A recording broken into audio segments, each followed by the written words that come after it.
Is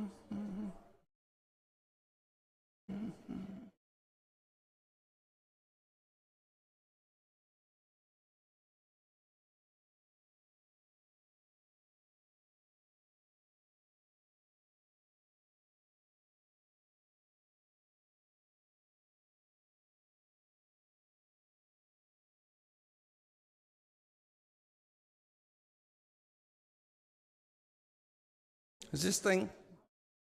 Do you know how to turn it on?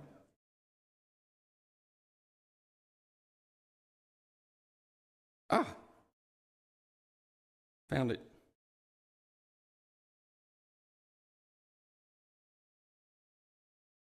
Got it. Thank you. Yes, sir. Well, good morning. Good to see everybody this morning. We are glad you're here with us this morning for our class. Grateful for those that are here in the building and also those that are joining us online. And thank you to those who are making that possible for us to be able to live stream. Sounds like my microphone just went off. Oh, okay. That's all right.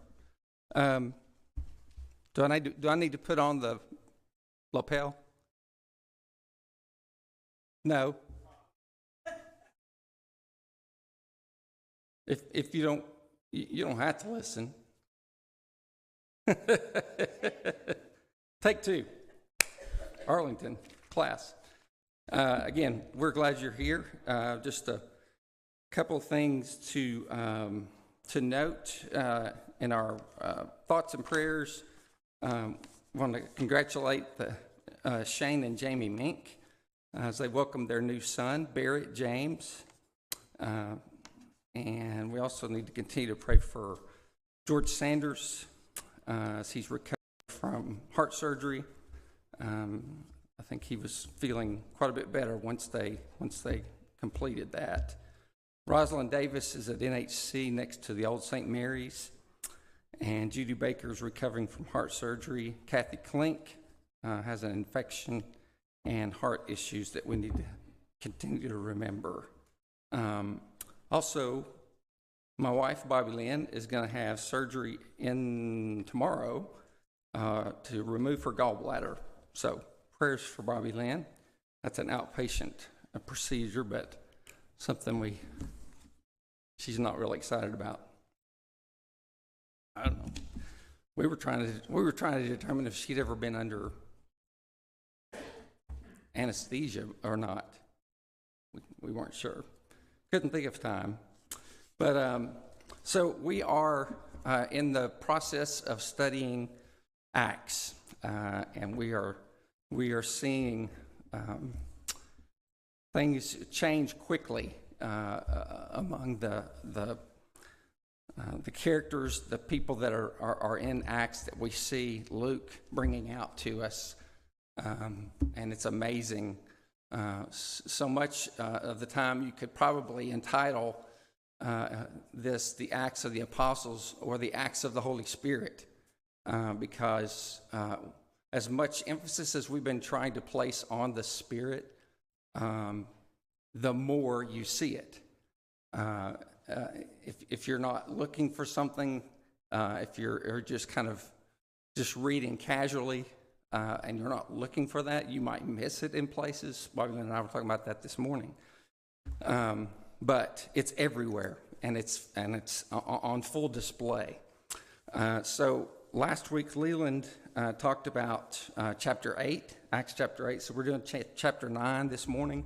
We'll do through Saul's conversion this morning, and then next week we'll talk about Saul as he goes out and begins to teach and preach and scare the living daylights out of all the people that he comes in contact with who aren't convinced that he's a changed man. So we'll see that next week. So come back for that. So we're looking at basically chapter 9 through verse 25. So you have in three sections: preparing for the journey, and then on the road to Damascus, and then the events that take place in Damascus. And I call it the journey of a lifetime for Saul's conversion. Saul has no idea what's about to happen on this journey, but he certainly knows what he's planning to do. But what he's planned and what takes place literally turns his world completely upside down.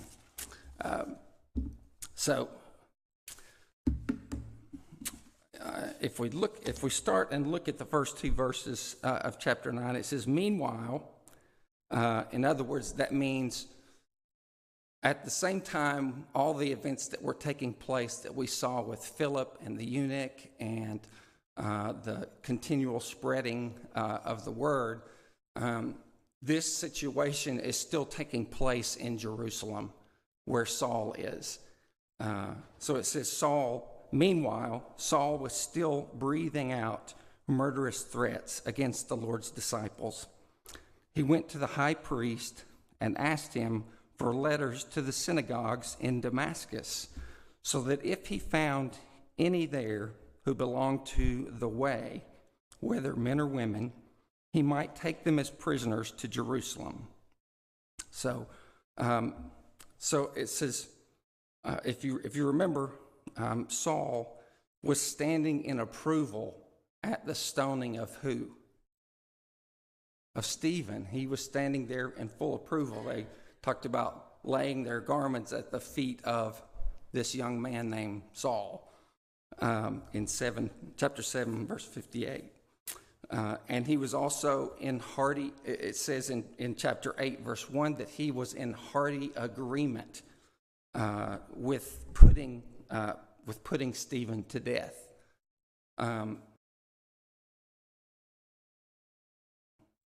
This kind of a transformation, because it's one of the biggest transformations that we see in Scripture, and it is mind-blowing to see what takes place in Saul's life. So chapter 9, verse 1 picks back up with that tension of his agreement with Saul being stoned and put to death. And the fact that it says Saul is still breathing threats and murder against disciples of the Lord. The sound of that, to say he was in full agreement that murder of these people would be appropriate. It would be the right thing to do. That's scary. That's very scary.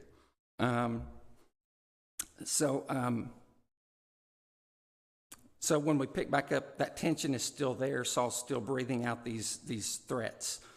But he's also making preparation for this trip to Damascus. He's getting prior written approval from the high priest, Caiaphas, that gives him the authority to bring back men and women bound to put in prison in Jerusalem to then stand trial before the Sanhedrin, which is the Jewish ruling council. So Saul is headstrong in what he's doing, and he is not backing down. There are some things about Saul you have to remember. Saul is absolutely convinced that what he's doing is pleasing to the Lord. He's doing this for the sake of the Lord. In his mind, he's purging and ridding the Jews he's ridding those who are followers of Jesus, who he believes was a false prophet, because of the fact that he claimed to be God's son. That would be considered blasphemy. And so he's fully convinced of what he's doing. He has no problem with the killing of these people for this purpose. And you realize, man, this guy was headstrong and fully engaged into what he's doing. If you also look over at chapter 26, verse 10, Acts 26:10. These are Saul's own words about his persecution of these people. Start with verse 9. I was convinced that I thought to do all that was possible to oppose the name of Jesus of Nazareth. And that's just what I did in Jerusalem. On the authority of the chief priests, I put many of the Lord's people in prison. And when they were put to death, I cast my vote against them. Many a time I went from one synagogue to another to have them punished, and I tried to force them to blaspheme. I was so obsessed with persecuting them that I even hunted them down in foreign cities. Completely different picture of Saul before his conversion, and you see how obsessed he was with doing this this persecution of these people. But in his mind, this was not persecution. This is getting rid of something that could influence the other Jews and those who were Judaizers and those who were strict adherers to the law. Another thing about Saul, he's very, very well versed in the law of Moses. He studied at the feet of Gamaliel. He's who was a very respected rabbi. Saul is a Jew among Jews and a Pharisee. And those are all things that you have to remember. And having a grasp of those then helps you realize the transformation that takes place. So it says that he went to the high priest and asked for those letters from him to the synagogues at Damascus, so that if he found any belonging to the way. What's the way? Okay, yeah. The way was a term or a phrase before the phrase or the word coined Christian, being a Christ follower.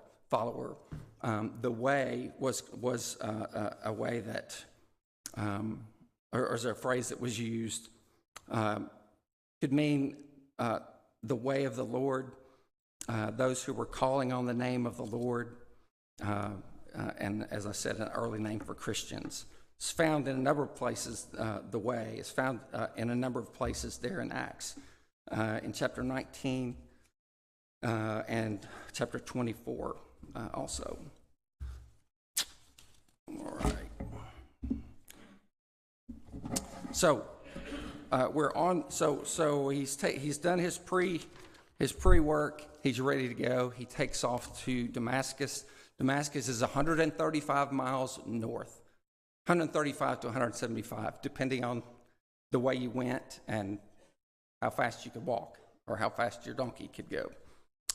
But it's northeast of Jerusalem. I think I've got a map that basically shows Jerusalem is right down here. So the white trail that came down to the river basin and basically followed the river up above the Sea of Galilee at Capernaum, and then across over to Gamala, and then on up to Damascus. So 4 to 6 days for the journey. Not a quick trip. It's a slow trip.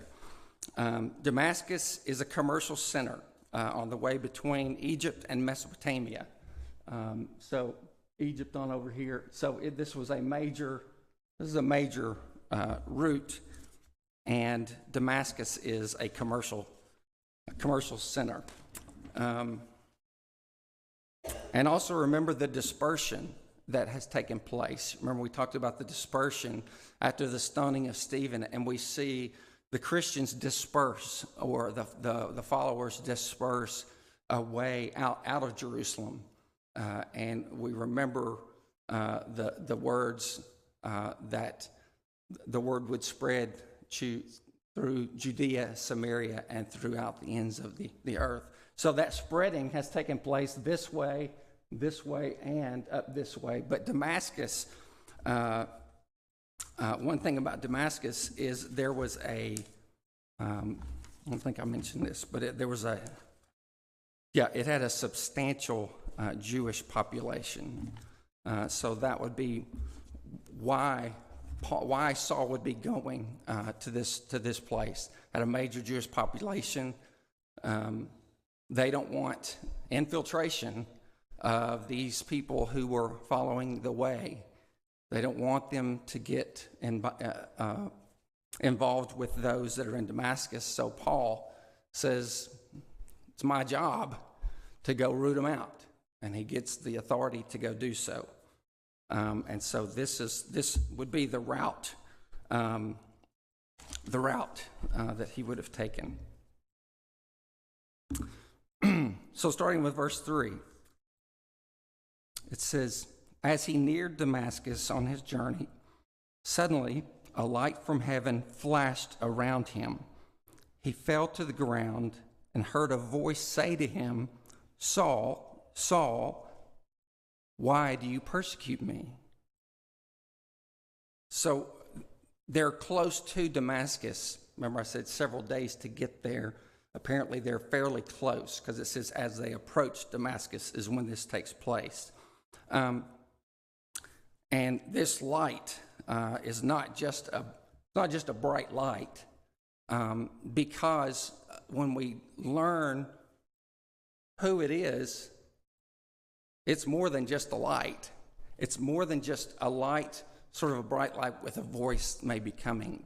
This is something that scares the living daylights out of Saul, and he drops to his knees in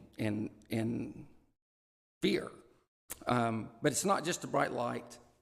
It's more than the fact that it was just about noon. We see that is also mentioned elsewhere in the retelling of this. But the fact that this light is the resurrected Christ. He's seeing Christ in this resurrected form as a bright light. In Acts chapter 26, Saul actually referred to this light as being brighter than the sun, blazing around me and my companions. So it gives this sense that it's kind of like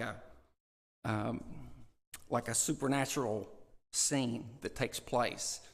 But Bobby Lynn and I were talking about this morning. It was not exclusive in that it was a public event that took place, because the people that were with him saw something and heard something. They didn't know what it was, and they couldn't explain it, but they saw and heard something that was taking place. So it was done in a public way, as opposed to when we see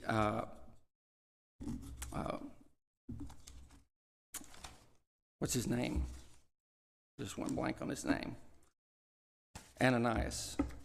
No. The man he's going to go see. It is Ananias. Never mind. I thought it was right. As opposed to when Ananias is called by God, it's in a vision. It's not a public display that takes place. So the light is the resurrected Christ. And there are a couple of things that will establish Paul or Saul, and sorry if I intertwine them. I always kind of get them intertwined. But Saul will be recognized and referred to as an apostle. And in order for that for him to be called an apostle, there's a couple of things that have to establish him to be an apostle. or to refer to him and for him to refer to himself as an apostle. So one, being a witness to Jesus and called by him. And then number two, being commissioned or given work to do, given a job to do. And so 1 Corinthians 15:8, Paul said, "And last of all, as to one untimely born, he appeared to me." And he's referring to Jesus on the road to Damascus, that Jesus appeared to him. So there's one. We'll see number two when Ananias gets to Paul, or to Saul, sorry.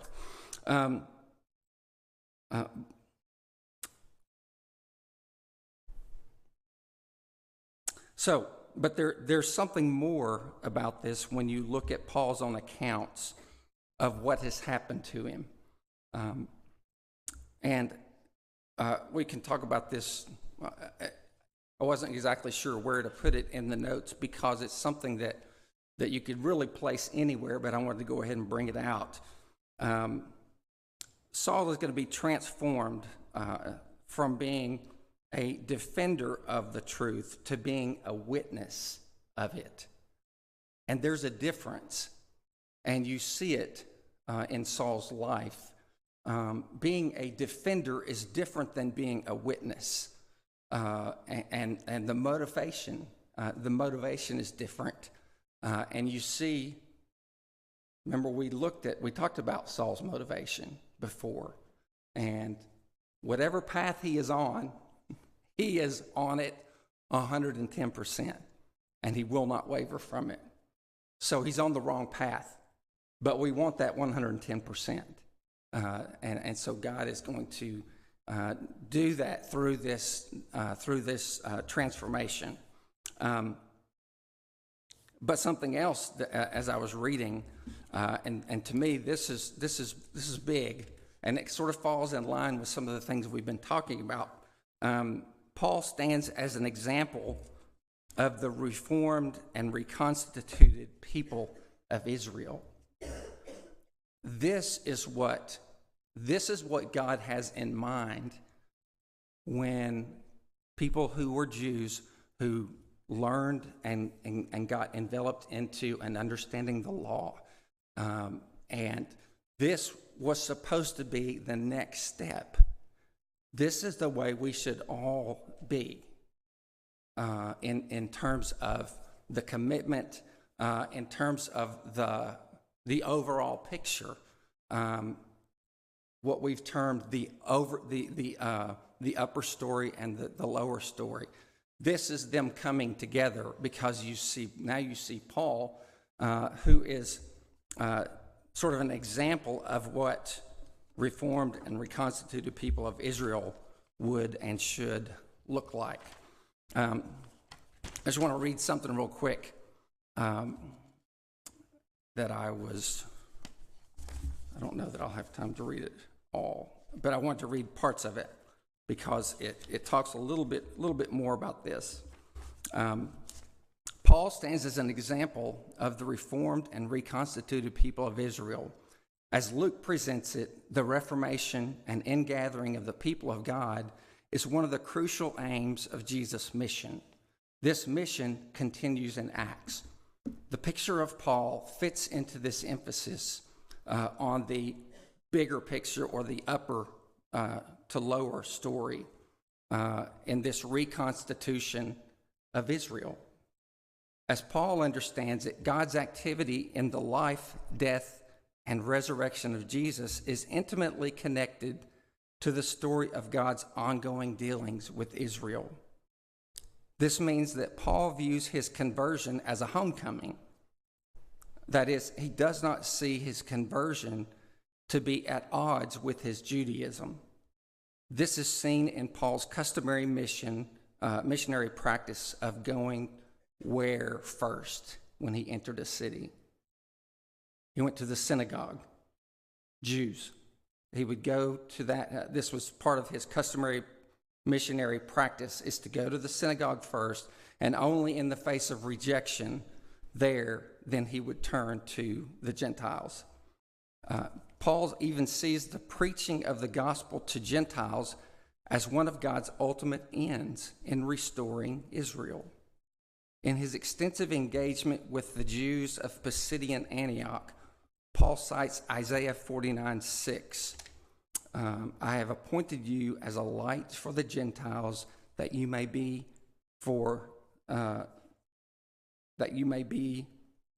did I leave out a word? I want to say Gentiles, that you may be for them salvation to the ends of the earth. But I'm missing a word in my notes. But this idea that the Gentiles were a part of this picture from the beginning, that's back in Isaiah. And then the claim that God's restoration of Israel to the Gentiles surprises and divides the Jews and Paul's audience. So Paul did not see his conversion as necessary in opposition to his Judaism, but instead it's like the final step of the transformation out of what had been so steeped in law and following law, and getting rid of anything that might get in its way, to this final transformation of, oh, wait a minute, there's a bigger picture here. It's a bigger stage, and there are more people, the Gentiles, who are to be a part of this. So moving on, we get there in verse.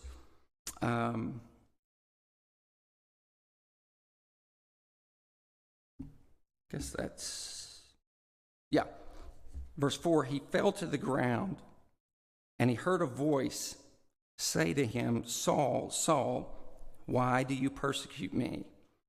Who are you, Lord? Saul asked. I'm Jesus, whom you are persecuting, he replied. Now get up and go into the city, and you will be told what you must do. So he falls to the ground. He's seen this bright light. This is Jesus in his resurrected form appearing to Saul and getting his attention. Saul, Saul, why are you persecuting me? And Saul he hits the ground like any one of us would when you come into the presence of the Lord. It has a physical effect on you. And Saul, although he does not yet realize it, he's seeing, and I've already said this, he's seeing the full glory of the risen Jesus. We've talked about glory quite a bit in this some of our classes. This double calling of his name indicates an intense emotion to get Saul's attention. And it reminds me of Samuel as a little boy. You remember Samuel in the temple, and Eli is asleep in his room, and Samuel sleeps on the floor in the temple. And Samuel, he gets this calling, and he thinks it's Eli. And he goes to Eli, what do you need? Wait, what? He's like, I didn't call you. Go back to sleep. Goes in and does it again. Goes in and does it again. And then Eli realizes the Lord is calling. The Lord is calling Samuel. So he tells him how to respond, tells him how to move forward.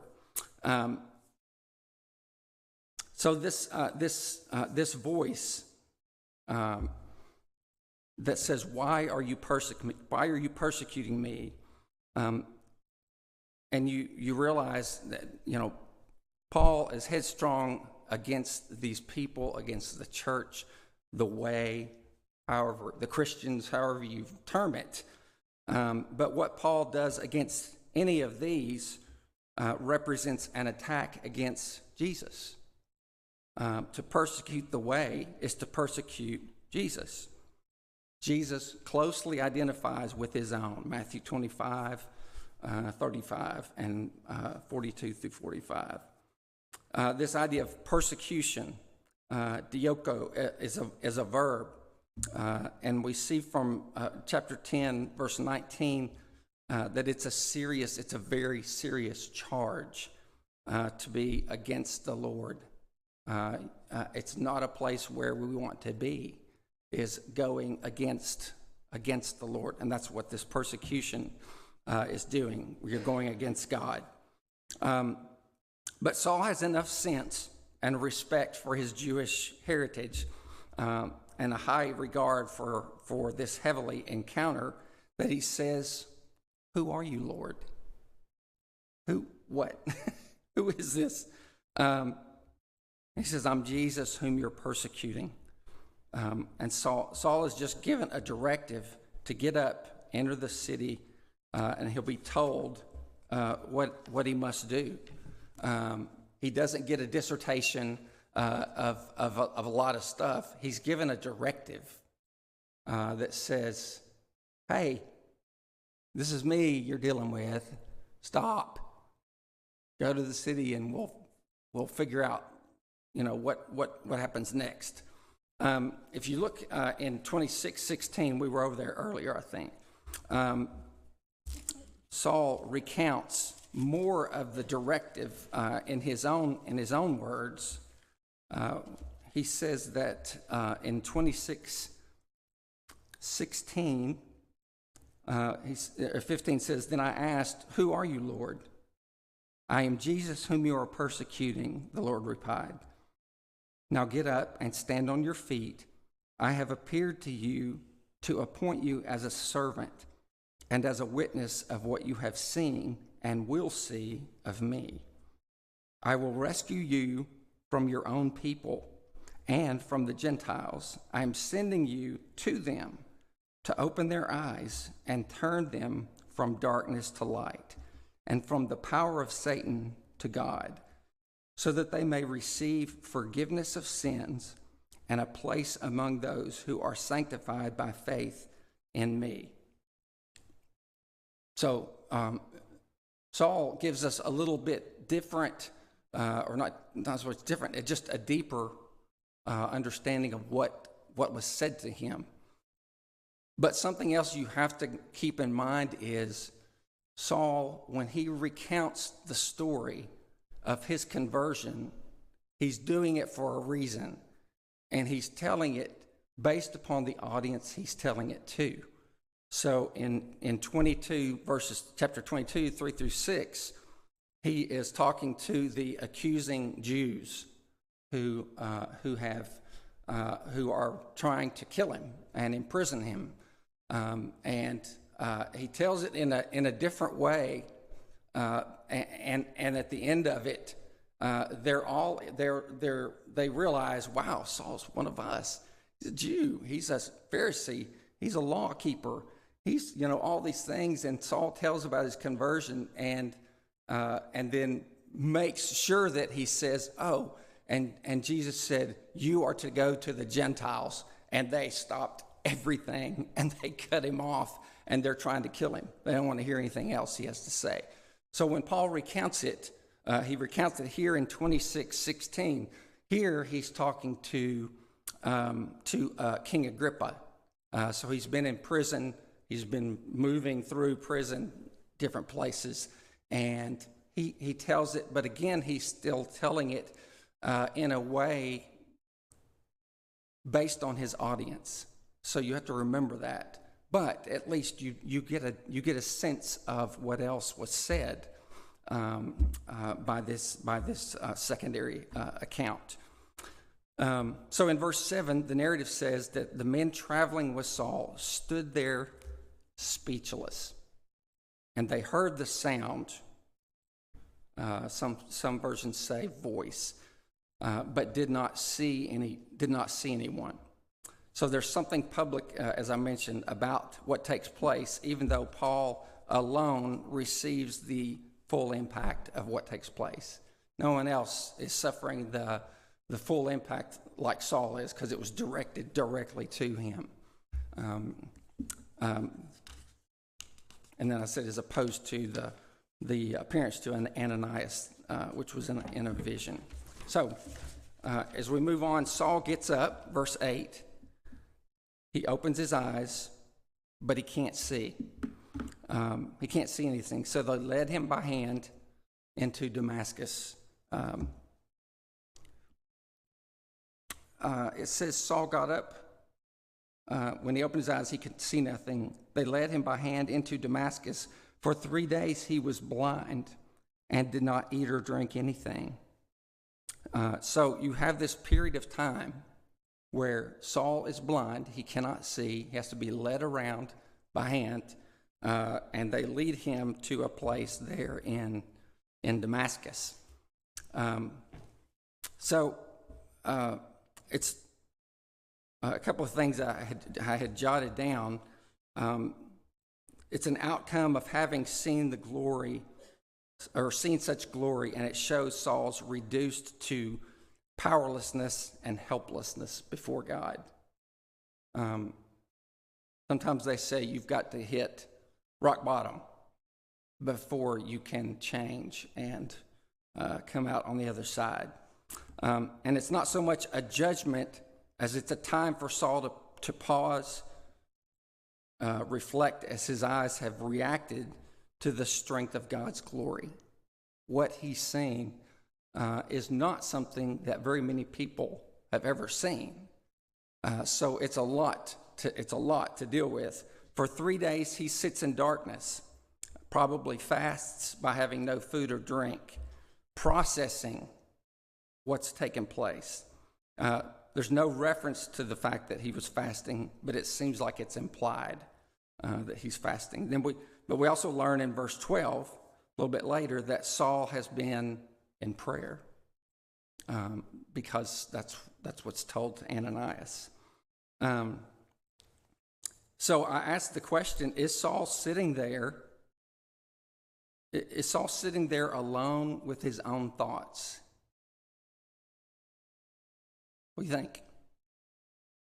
For 3 days, is Saul just sitting there with his own thoughts, trying to digest and figure out what's taking place?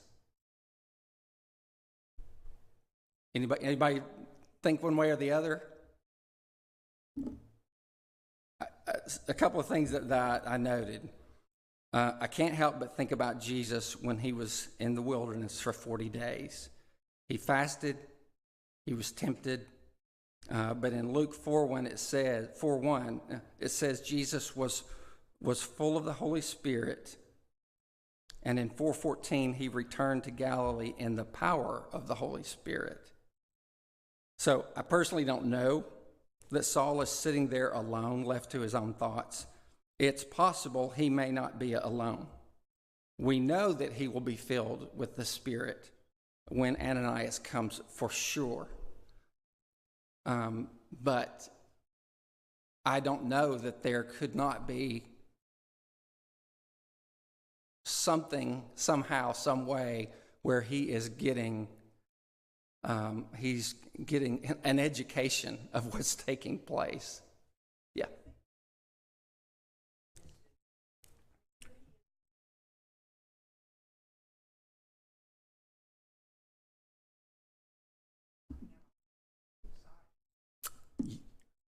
I'm sure that yeah.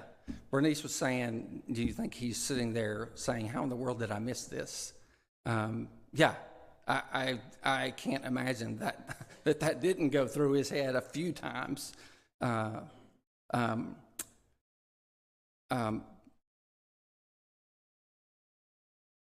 Remember back in chapter 26, verse 16, when Saul puts in his own words what Jesus told him in his account. Remember, he gave a little more detail about what Jesus said to him.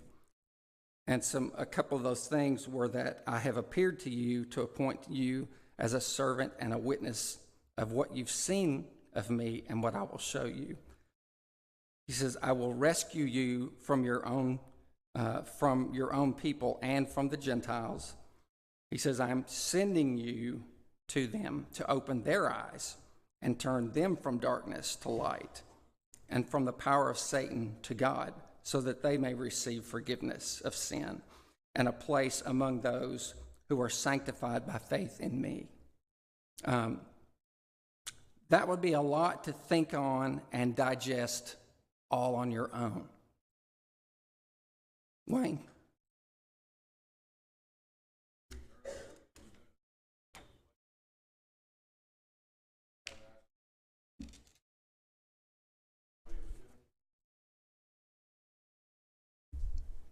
Right. Exactly. Yeah. Great point.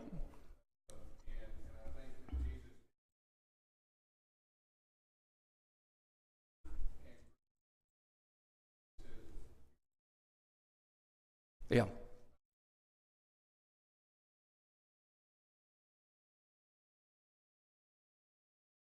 Yeah. Yeah, there's a certain amount of his own conviction, his own convicting taking place. And just like Bernice said, questioning, how did I miss this? What? This is so unlike I thought. So we move on. It's just something to think about. Verse 10, in Damascus there was a disciple named Ananias. The Lord called to him in a vision, Ananias.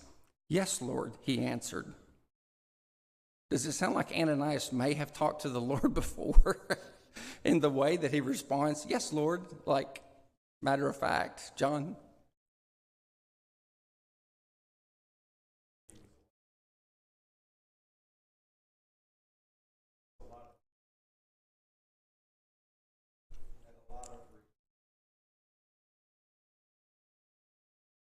Yeah.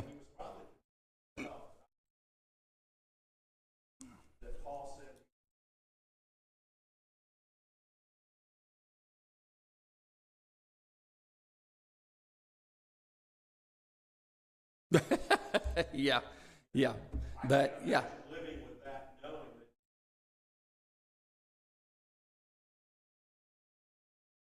from your heart you just of regret. yeah, you can't, yeah.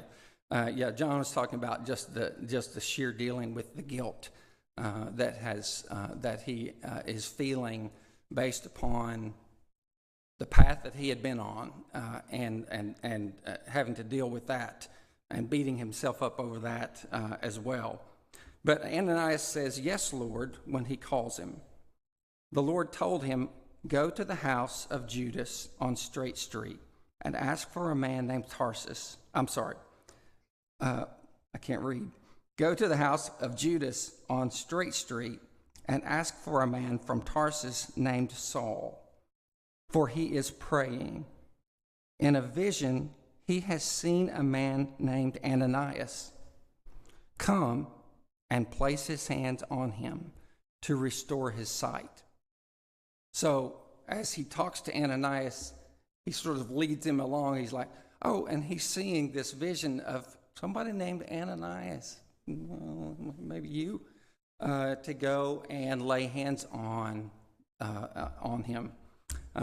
He is there, and as Wayne mentioned, he's praying. But the fact that one of the things I mentioned is the Lord calls to Ananias in this vision, and he calls him by name. And to me, that's important for us all to remember. He calls us by name. He knows us by name, which is astounding. And then also beautifully the fact that the yes, Lord, is his response. So the Lord wants Ananias to go to a certain street, a certain house of a certain man, to help a notorious persecutor of the Lord's people. What? Wait a minute. What? The Lord tells him this man is praying, and in a vision he has seen a man named Ananias come and place his hands on him to restore his sight. And so Ananias resists a little. Verse 13, Lord, Ananias answered, I've heard many reports about this man and all the harm he has done to your holy people in Jerusalem. And he has